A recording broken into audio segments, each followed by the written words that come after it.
આજ આવી જા ચોટીલા ને ગિરિવાળા માતાજીના અદ્ભુત દર્શન.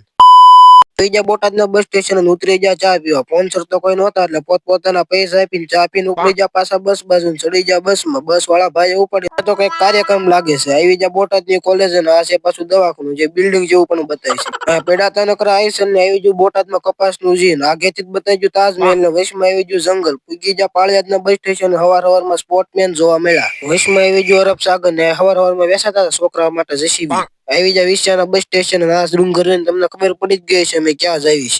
આવી ગયો ચોટીલા હાઈવે ને પૂગી જા બસ સ્ટેશન પણ અહીંયા તો વાહનોની લાઈન લાગી ગઈ. ઉપડી જા મંદિર બાજુ ને અમારી એન્ટ્રી માટે બધા વાહન રહી જા ઉભા. બધા વાહનોની વચ્ચેથી રોયલ એન્ટ્રી મારીને ઉપડી જા મંદિર બાજુ. આવી ગયું ગાડીઓનું પાર્કિંગ ને પૂગી જા મંદિરે. પણ અહીંયા તો માણસો જ્યાં જોઈને નકરું પબ્લિક જ જોવા મળતું હતું. ભાઈબંધને મળી જો ફોટા પાડવાનો કોન્ટ્રાક્ટ ને પગથિયા ચડવાનું કરી દીધું શરૂ. ચારે ભાઈબંધ થઈ જાય ભેગા ને ચારે એક હારે ઉપડ્યા. ચડવાની રાખી ઉતાવળ ને ત્રણ વિખરેલા વાઘ એક જ હારે આવ્યા. શરૂ થઈ ગયું તું રોપિયોનું કામ ને ઉપરથી તો કઈક આખા ગામનો નજારો આવો જોવા મળે છે. ફોલો કરી રાખો આગલા વ્લોગમાં માતાજીના દર્શન પણ કરાવીશ.